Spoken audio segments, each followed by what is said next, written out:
이 내 슬픔을 누구에게 하소연하리. 황혼이 드리웠다. 한방눈이 방금 불 켜진 가로등 옆을 너울너울 춤추면서 떨어진다. 지붕이며 말잔등이며 어깨며 모자 위로 얇고 포근한 층을 이루며 내려앉는다. 마부 요나 포타포프는 유령처럼 온몸이 새하얗다. 그는 최대한 몸을 웅크리고는 마부석에 앉은 채 꼼짝도 않고 있다. 만일 그 위에 눈덩이가 떨어진다 해도 그는 그것을 털어버릴 생각도 하지 않았을 것이다. 그의 말도 역시 새하얗게 된 채 움직일 줄을 모른다. 그 부동성이나 경직된 모양, 말뚝처럼 꼿꼿한 다리는 마치 1코페이카짜리 설탕과자 말과 흡사하다. 무슨 생각에 잠겨 있는 것이 분명하다. 가래는 벗겨진 채 낯익은 경치를 떠나 괴물 같은 불빛이며 멈출 줄 모르는 소음, 부산스럽게 뛰어다니는 사람들로 뒤덮인 곳으로 굴러 떨어졌으니 어찌 생각에 잠기지 않을 수 있으랴. 요나와 그의 말은 벌써 오랫동안 그 자리에서 움직이지 않고 있다. 그들은 점심 전에 숙소에서 나왔지만 아직껏 개시도 못하고 있다. 거리에는 벌써 어둠이 깃들기 시작한다. 파리하던 가로등 불빛이 차츰 활기를 띠고 거리의 혼잡은 점점 심해진다. 마부, 브이보르그스카야까지 가주게. 요나는 이 소리를 듣는다. 마부!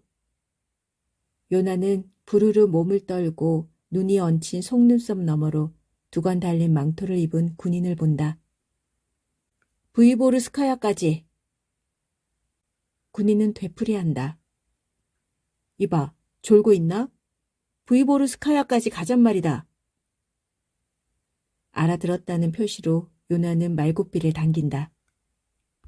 그러자 말잔등과 어깨에서 눈이 흩어져 내린다. 군인은 마차에 앉는다. 마부는 입술로 쩝쩝 소리를 내고는 백조처럼 목을 빼고 몸을 일으킨다. 그는 필요해서라기보다는 습관적으로 회초리를 휘두른다. 말도 역시 길게 목을 빼고 그 말뚝처럼 꼿꼿한 다리를 굽히며 어슬렁어슬렁 걸음을 옮긴다. 어디로 가는 거야, 이 자식아?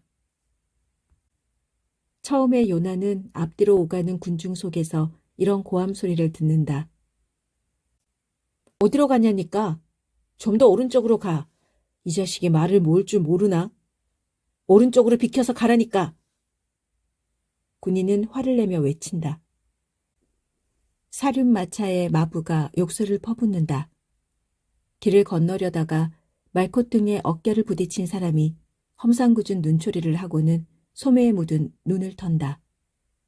요나는 바늘방석에라도 앉은 것처럼 마부석에서 갈팡질팡한다. 두 팔꿈치를 양쪽으로 뻗고 미친 사람처럼 눈을 두리번거린다. 자신이 어디에 있으며 왜 이런 곳에 있는지 모르겠다는 표정이다. 바보 같은 녀석들 뿐이로군.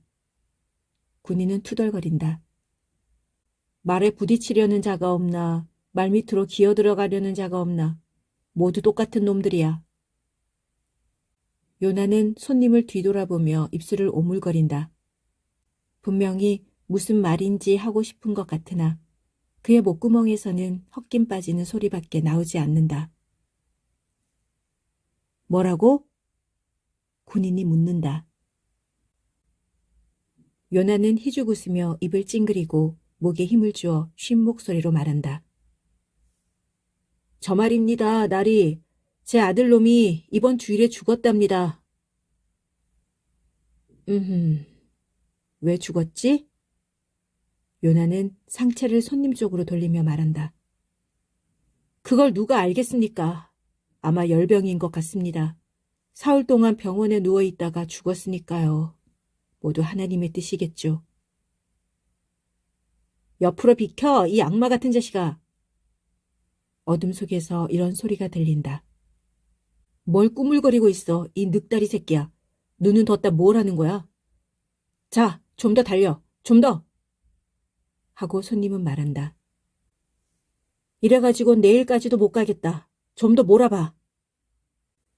요나는 또다시 목을 빼어 몸을 일으키고는 힘있게 회초리를 휘두른다. 그러고 나서 몇 번이나 손님 쪽을 돌아보지만 손님은 눈을 감고 있다. 아무리 봐도 듣고 싶지 않은 표정이다. 브이보르그스카야 거리에서 손님을 내려놓자 그는 음식점 옆에 마차를 세우고 마부석에 올라앉아 또다시 움직이지를 않는다. 축축한 눈송이는 다시금 요나와 말을 새하얗게 뒤덮어버렸다. 1시간, 2시간, 시간은 계속 흐른다. 요란스럽게 덧신 소리를 내며 고래고래 소리를 지르면서 세 젊은이가 지나간다. 그중 2사람은 호리호리하게 크고 나머지 1사람은 난쟁이 꼽추다. 마부, 경찰교까지. 꼽추는 째지는 듯한 목소리로 외친다. 3사람이 20코페이카를 주지. 요나는 고삐를 당기고 쩝쩝 입술로 소리를 낸다. 20코페이카는 너무 싼 값이지만 그는 가격 같은 것에는 상관하지 않는다.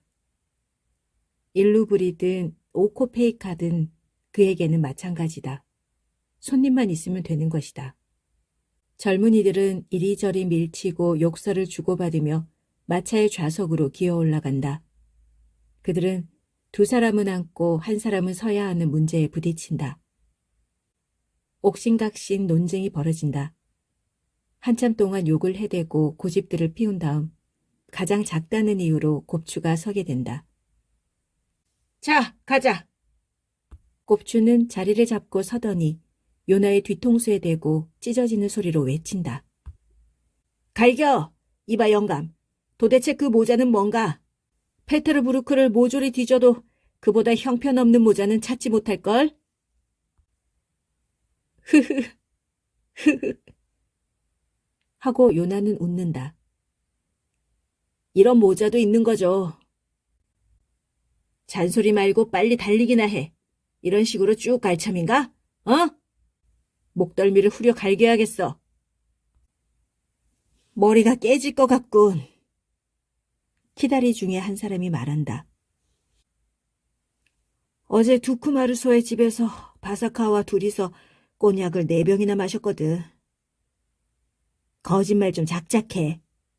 하고 또 1사람의 키다리가 성을 낸다. 정말이라니까.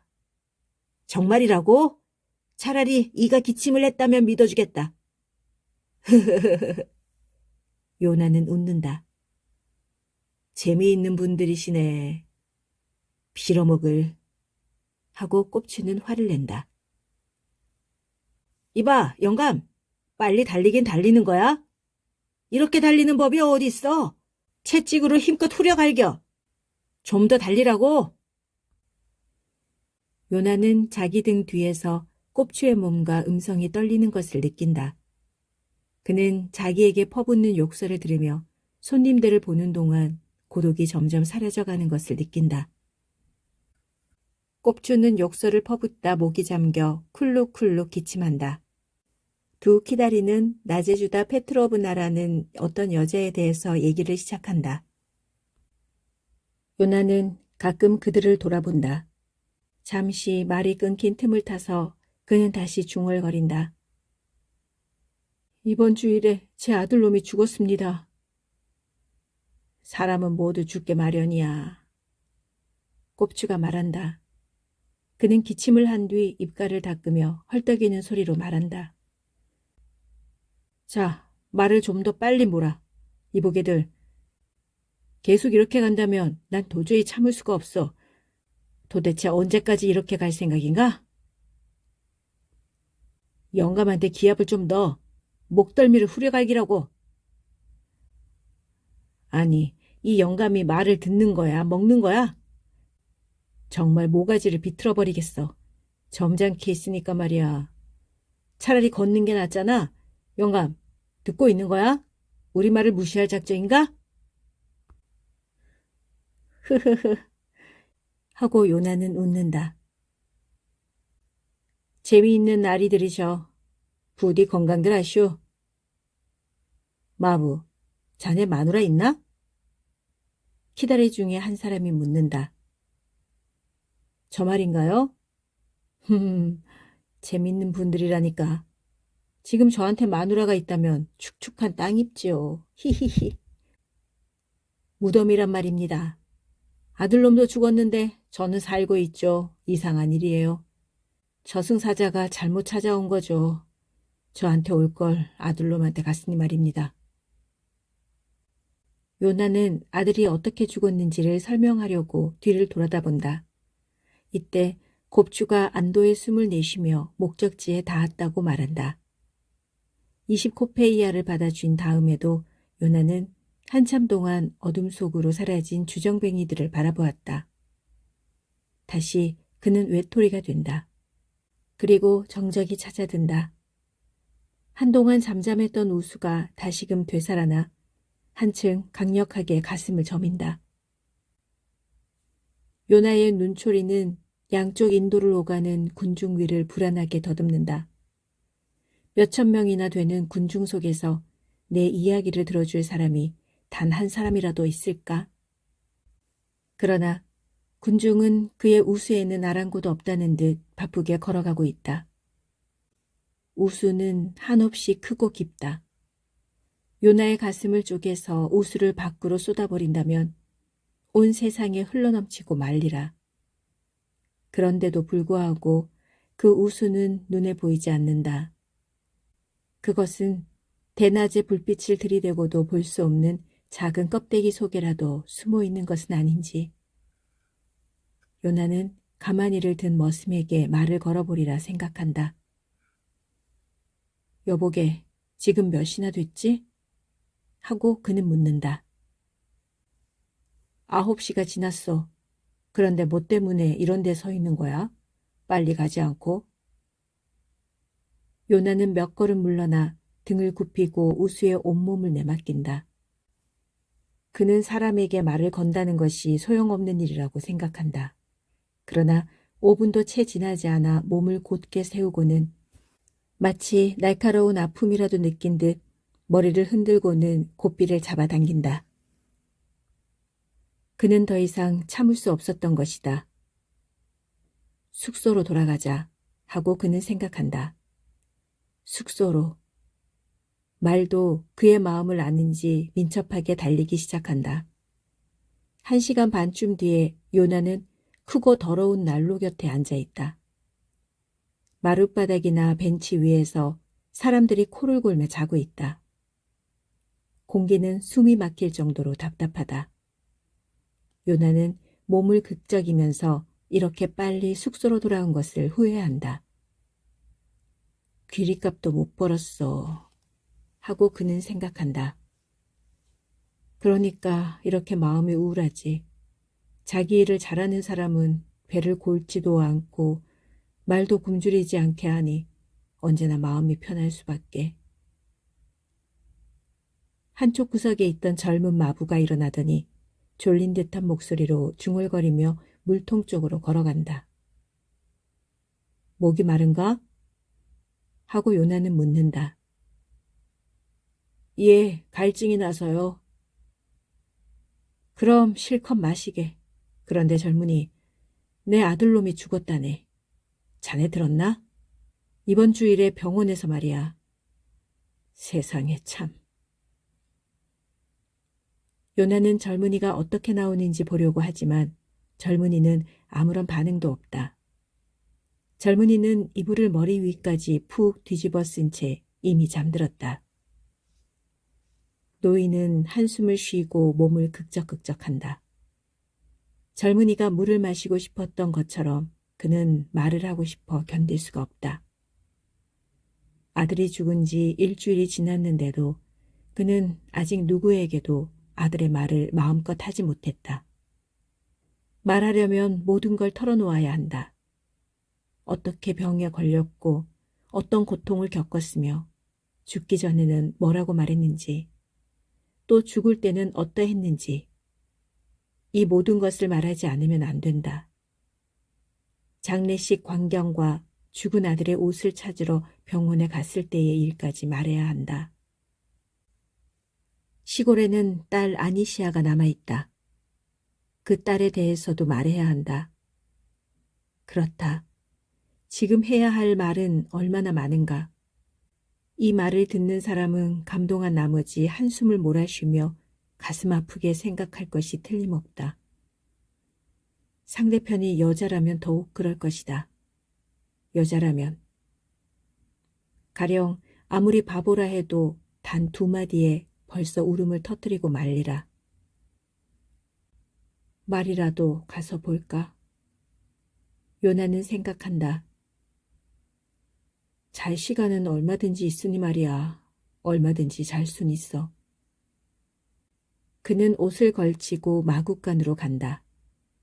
그는 귀리며 건초며 날씨에 대해서 생각한다. 혼자 있을 때 아들에 대해서 생각하면 안 된다. 누군가 말 상대가 있으면 몰라도 혼자서 외로이 생각에 잠겨 아들의 모습을 떠올리는 것은 참을 수 없이 괴로운 일이다. 먹고 있는 거야? 요나는 반짝반짝 빛나는 말의 눈을 바라보며 묻는다. 자, 먹어라, 먹어. 귀리값을 못 벌면 건초라도 먹어야지. 그래. 마차를 끌기에 내 몸은 너무 늙어버렸어. 아들놈이 끌어야 했는데 내가 아니라. 그 앤 참 훌륭한 마부였어. 그놈만 살아있다면. 요나는 잠시 가만히 있다가 다시 말을 잇는다. 그렇지, 이거사. 쿠지마 이바노비치는 이 세상에 없어. 먼 곳으로 떠나버렸단 말이야. 갑자기 죽어버렸어. 자, 내겐 새끼 말이 있고 넌 그 새끼 말의 엄마라고 하자. 그런데 갑자기 그 새끼 말이 먼 저 세상으로 가버렸단 말이다. 슬프지 않니? 말은 먹이를 먹으며 귀를 기울이기도 하고 주인의 손에 입김을 뿜기도 한다. 요나는 자신의 모든 얘기를 말에게 열심히 들려준다.